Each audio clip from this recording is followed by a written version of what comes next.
Commentary on Chapter 1. All of human unhappiness comes from one single thing, not knowing how to remain at rest in a room.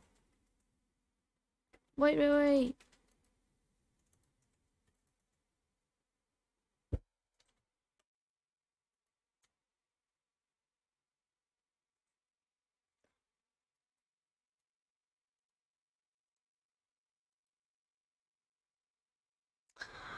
All of human okay.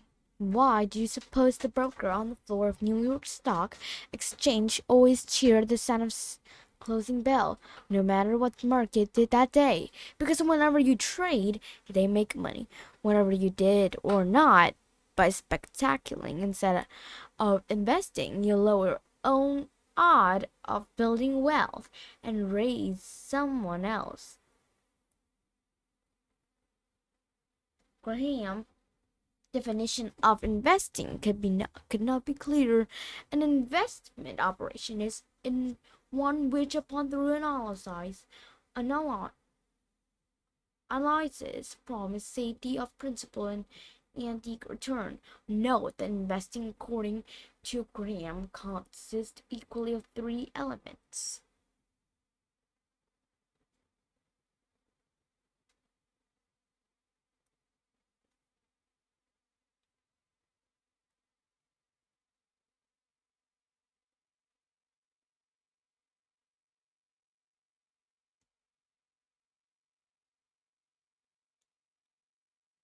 Because whenever you trade, they make okay, Graham.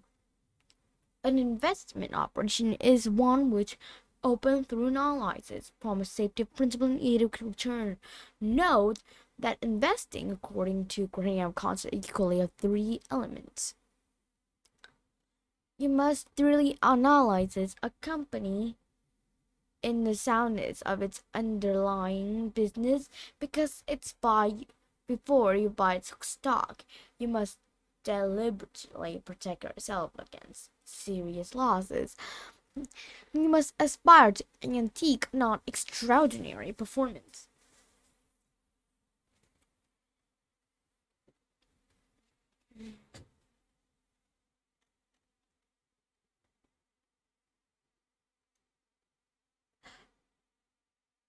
An investor calculates what a stock is worth based on the value of its business. A speculator gambles that a stock will even more will go up in price because somebody else will pay even more for it. As Graham once put in, investor judge the market price by establishing standard of value, while speculators pay standard of value upon the market price, whereas speculator, the insistent stream of stock quote is like oxygen, but it cut off and he dies. For an investor, what Graham called quotational value matter much less. Graham urged you to call quotational value matter much less. Graham urged you to invest only if you would be comfortable owning a stock, even if you had no way of knowing its daily share prices.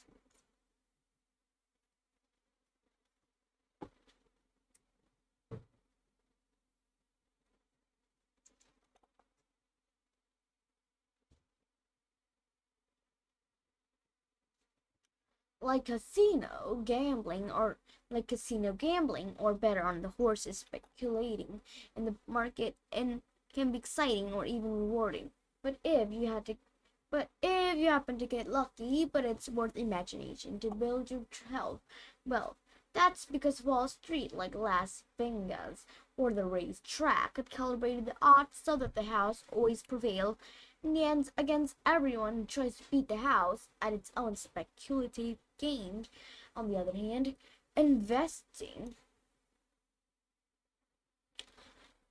on the other hand, investing is a unique kind of casino, one where you cannot lose in the end, so long as you play only by the rules, by the odds squarely in your favor. People who invest make money for themselves. People People who speculate and make money for their brokers, and that in turn why Wall Street generally downplayed the durable virtue of investing in hypes, the gaudy appeal of speculation. Unsafe at high speed, confusing speculation with investment, Graham warned is always a mistake. In the 1990s, that confession led to mass destruction. Almost everyone, it seemed, ran out of patent at once, and America became more speculation nation, populated with traders who went shooting from stock to stock like grasshopper whizzing around an August hayfield. People began believing that the test of investment technique would simply work whether it worked if they beat the market over any period, no matter how dangerous or dumb their tactics. People boast that they were right, but the intelligent investor has no interest in being temporarily right. To reach your long-term financial goals, you must be exceptional and reliable right. The technique that became so trendy in the 1990s, day trading, ignoring diversification, flipping hot mode funds following stock picking system, seemed to work, but had no chance of prevailing in the long run because they failed to meet all three of Graham's criteria of inventing criteria for investing. To see why temporarily high returns don't prove anything, imagine that two planes are 130 miles apart. If I observe the 65 speed limit, I can drive the distance in 2 hours. But if I drive 130 mph, I can get there in 1 hour. If I try this and survive, 130 meter per hour, I can get there in 1 hour. If I try this and survive, am I right? Should you be tempted to try it too, because you'll hear me bragging that it worked?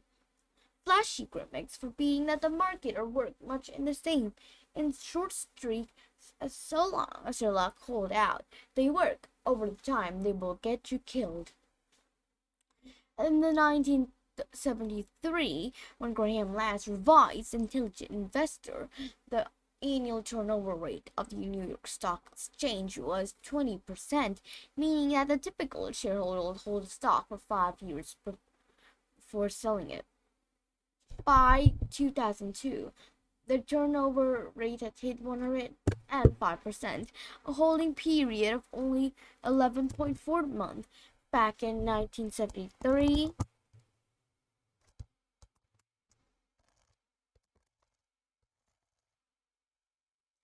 the average mutual fund held on to the stock for nearly 3 years. By 2002, that ownership period had shrunk to just 10.9 per month.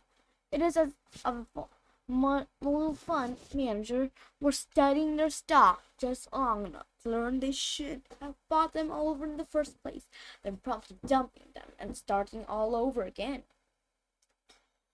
Even the most respected money management firm got antsy in the 1995 Geoffrey Vignick, manager of Federally Managed, and the world's largest mutual fund has 42.5% of its asset in technology stock. Vignick proclaimed that most of the shareholders have invested in the fund for gold that are years away. I think that their objective or the same as mine, but that they believe, as I do, that a long-term approach is best. But 6 months after he wrote that those high-minded work, Vitnick sold off almost all his technology share, unloading nearly $19 billion worth of 8 frenzied week. So much for long term. And by the 1999, Federally Discount Brokerage of Division was edging on its client to trade anywhere, anytime, using a Palm handheld computer, which was perfectly in tune with the firm new slogan, "Every second count." So this is the chart, the stock on its speed. You can see that human technology. So this is the average length of ownership in days. So you can just take a look, take a picture, or pause the video to take a closer look at this. It seemed as though it was going higher, like over here. And on the NASDAQ exchange, turnover hit warp speed as figure 121 shows. And then a net 1,999 share in Pokemon technology, for instance, change hand on average of once every 5 and 7/10 days, despite NASDAQ grandiose modio. The stock market for the next 100 years, many of its customers should barely hold a stock for 100 hours. The financial video game. Wall Street make only trading sound like an instant way to mint money. Discover brokerage, an online arm of the veteran firm. An veteran firm of Morgan Stanley ran a TV firm of Morgan Stanley ran a TV commercial in which a scruffy tow truck driver picked up a Prussian-looking executive spotting a photo of a tropical beachfront post on a dashboard. The executive asked, "Vacation?" "Actually," replied the driver, "that's my home." Taken aback, the suits say, "Look like an island with a quiet trump." The driver answered, "Technically, it's a country." The propaganda went further. Only trading would take no work and require no thought. A television ad from Average, the online broker, showed two housewives just back from jogging. One log onto your computer. From the jogging, one log to your computer. Click the mouse a few times and it's sold. "I think I just made about $1,700. And the TV commercial for the Waterhouse brokerage firm. Someone asked basketball coach Phil Jackson, "How you know anything about the trade?" His answer, "I'm going to make it right." Now, how many games would Jackson NBA team have won if you brought the philosophy to court side?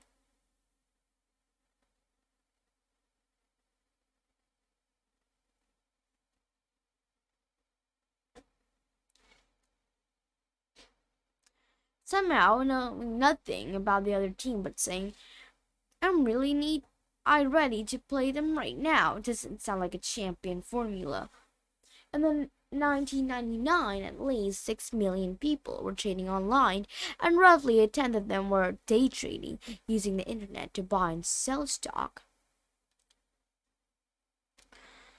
At lightning speed.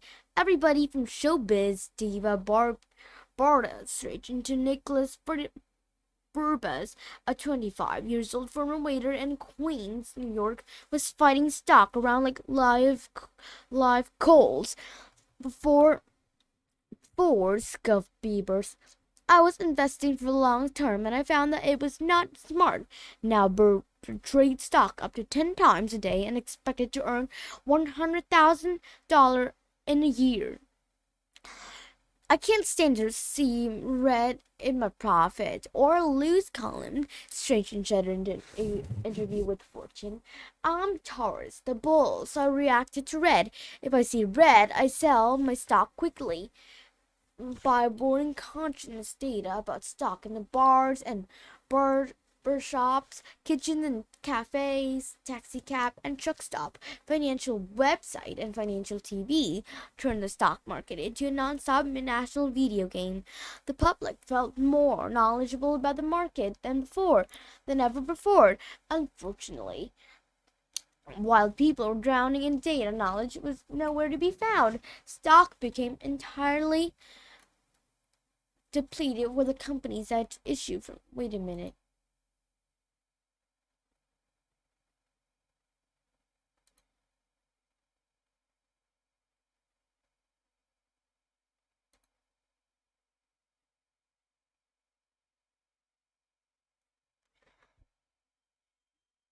I want.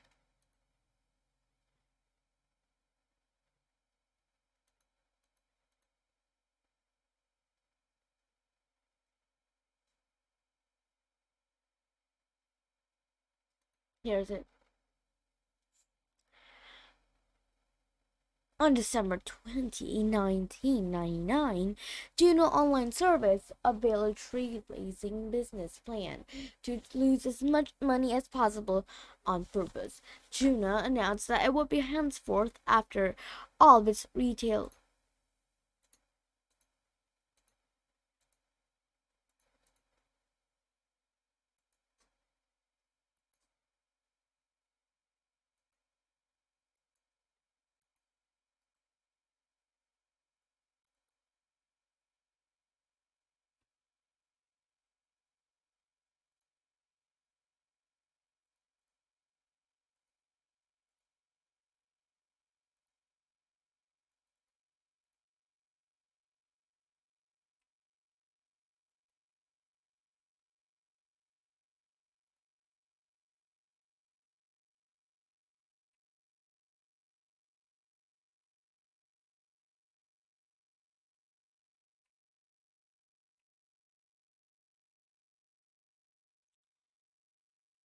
On purpose, Juno announced it would henceforth offer all of its retail service for free, no charge for email, no charge for the internet access, and that it would spend millions of dollars more on advertising over the next year.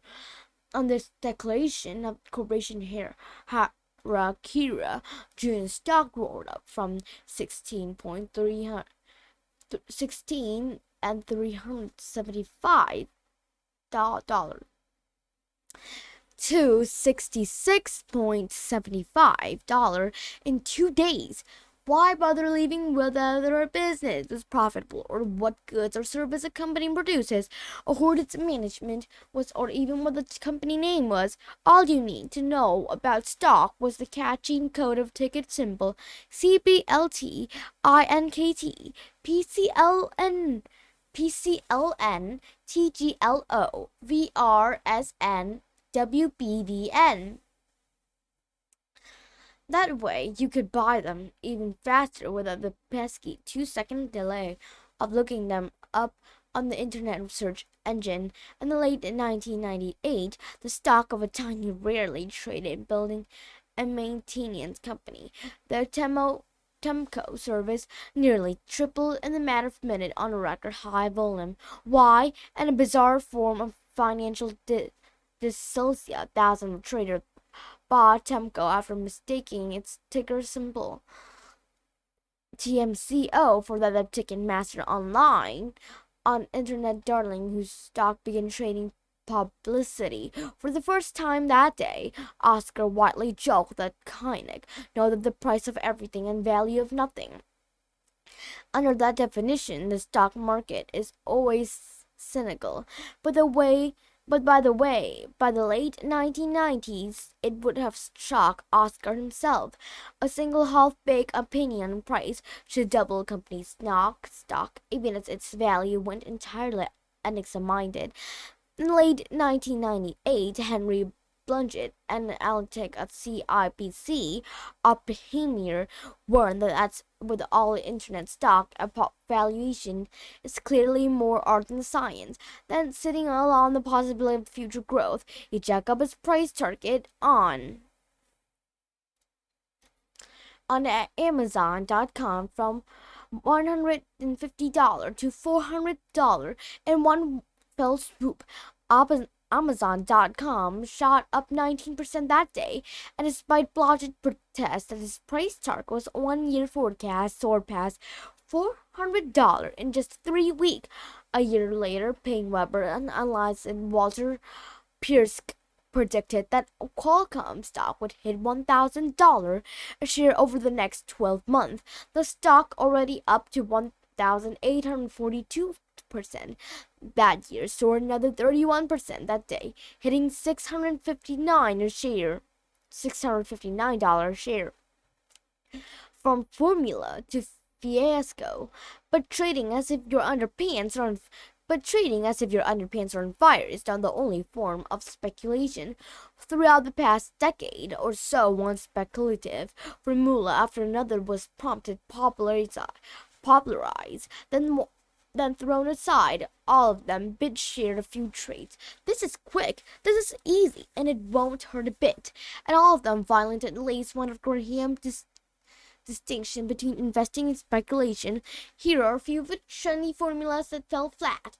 Cash in on the calendar, the January effect. The tendency of small stock to produce big gain around the turn of the year was widely promoted in scholarly articles and popular books published in the 1980s. These studies show that if you piled small stock in the second half of December and held them into January, you would beat the market by 5 to 10 percentage point. That amazed you by many experts. After all, if it were this easy, surely anyone would hear about it. Lots of people would do it, and the opportunity would wither away. What caused the January jolt? First of all, many investors sell their crummiest stock late in the years to look and losses that can cut their tax bill. Second, professional money managers grow more cautious as the year draw too close, seeking to preserve the admins or minimize their underperformance that make them reluctant to buy or even to hang on to a falling stock. And if the underperforming stock is also small and observed here, a money manager will be even less eager to show it in his year-end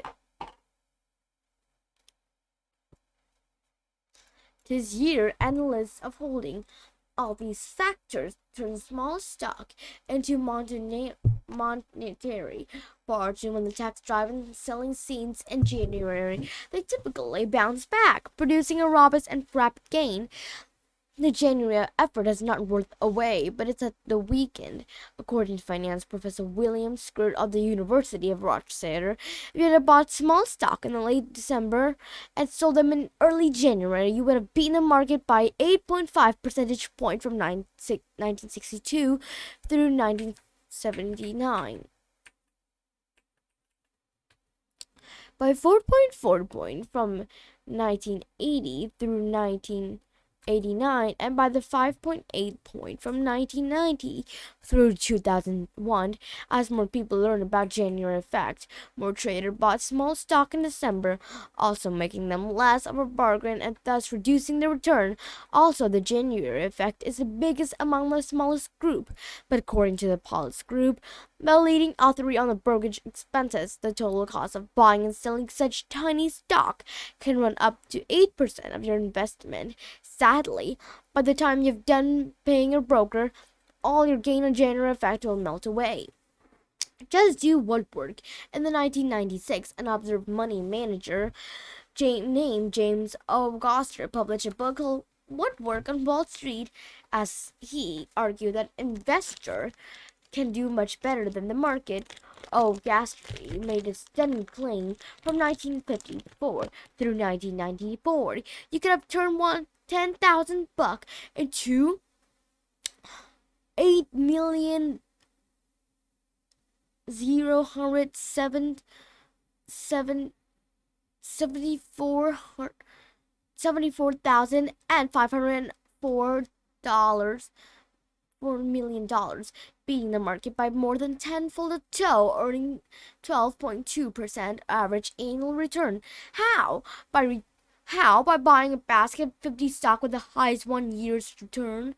5 straight years of rising earring and share price less than 1.5 times the corporation rate revenue, as if he were the Edison of Wall Street.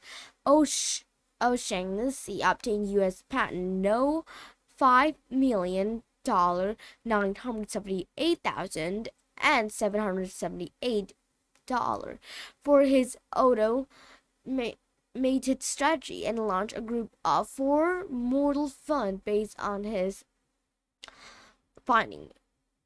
By the late 1999, and the fund had sunk in more than $175 million from the public, and in a letter to shareholder, oh gosh, restart grandly, as I always hope that together we reach a long-term goal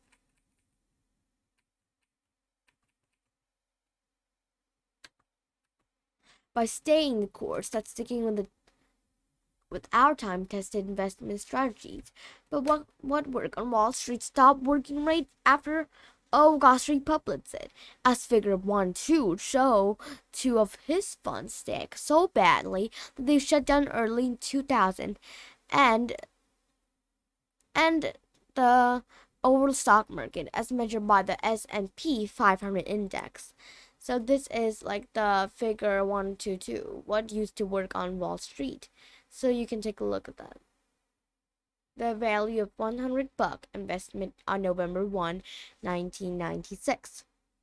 So these are the date and these are the money, like the value of $100 at that time at Wall Street. So it's like this. Overall stock market is measured by the S&P 500 index. Volume over August found almost non-stop for nearly 4 years running. In June 2000, August moved closer to his own long-term goal by turning the fund over to his new manager, leaving his customer to fend for themselves with those time-tested investment strategies. O'Shaughnessy's shareholder might have been less upset if he had given his book on a more present title, for instance, What Used to Work on Wall Street, until I wrote this book. Followed this foolish four in the mid-1990s, the Monthly Fool website and several books hype the daylight out of a technique called the Foolish Four. According to the Motley Fool, you would have trashed the market average over the last 25 years and could crush a monthly fund by spending only 15 minutes a year on planning on investment. Best of all, this technique had minimal risk. All you needed to do was this. Take the 5 stock in Dow Jones Industrial average of the lowest stock price and highest dividend yield. Discard the one with the lowest. Second, discard the one with the lowest price. Third, put the 40% of your money in stock with the second lowest price. Fourth, put the 20% in each of the 3 remaining stock 1 year later. 1 year later, sorted the dough the same way and reset the portfolio according to step 1 through 4. 6. Repeat until wealthy.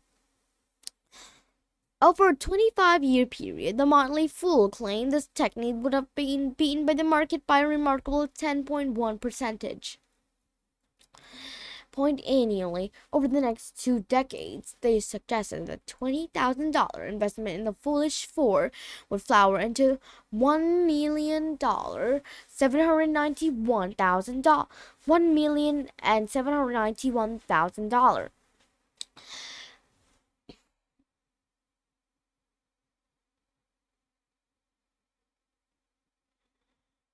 And they claim you could still do better by picking the 5 Dow stock with the highest ratio of dividend yield to square roots of stock price, dropping the one that scored the highest and buying the next 4. Let's consider whether this strategy could meet Graham's definition of investment. What kind of brilliant analysis could justify discarding the stock with the single most attractive prices and dividends, but keeping the 4 that score lower for these desirable qualities? How could putting 40% of your money into only one stock be a minimal risk? And how could a portfolio of only 4 stock be diversified enough to provide safety or principle? The Foolish Four, in short, was one of the most cockamamia stock-picking formula ever concocted. The Fool made the same mistake as O'Shaughnessy. If you look at a large quantity of data long enough, by huge number of patterns will emerge, if only by chance. By random luck alone, the companies that produce above average stock return will have plenty of things in common, but unless those factors cause a stock to outperform, they can be used to predict future return. None of the factors that the motley fools discovered with such fanfare, dropping the stock with the best score, doubling up on the one with the second highest score, dividing dividends yield by the square root of stock price, could possibly explain the future performance of a stock. Money magazine found that a portfolio made up of stock whose name contained no repeating letters would have performed nearly as well as a foolish four, and for the same reason, luck alone.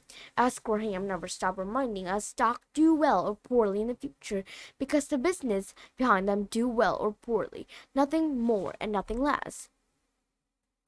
Sure enough, instead of crushing the market, the foolish four. Wait a minute. Oh yeah, great.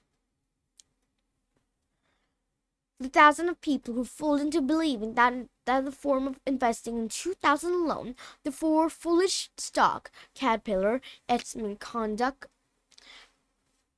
SPC, and General Motors. Motors lost 14%, while the Dow dropped by just 4.7%. As these examples show, there's only one thing that never suffered a bear market on Wall Street: floppy ideas. One of these so-called investing approach fell prey to Graham laws. All mechanical formulas for just earning high stock performance are a kind of self-destructive process akin to law of diminishing return. There are two reasons the return fade away. If the formula was just based on random status fluke, like the foolish four, the mere passage of time exposed and made no sense in the first place. On the other hand, if the formula actually did work in the past, like the general effect, then the publicity market could always erode and usually eliminate its ability to do so in the future. All this reinforces Graham warning that you must treat speculative as veteran gambler treat their trips to the casino. You must never delude yourself into thinking that you're investing when you're speculating. Speculating become mortally dangerous in the moment you begin to take it seriously. You must put strict limits on the amount you are willing to wager, such as a sensible gambler take, say, $100 down to the casino floor and leave the rest of the money locked in the safe in the hotel room. The intelligent investors design a tiny portion of her total portfolios a mad money account. For most of us, 100% of what we're wealth is the maximum permissible amount to put as a speculative risk. Never mingle the money in the speculative account. That's what in your investment account. Never allow your speculative thinking to spill over in your investing activities. And never put more than 10% of your asset into your mad money account, no matter what happened. For better or worse, the gambling instinct is part of the human nature, so it's for the most people that even trust suppressing it, but you must confine and restrain it. That's the single best way to make sure you will never fool yourself into confusing speculation with investment.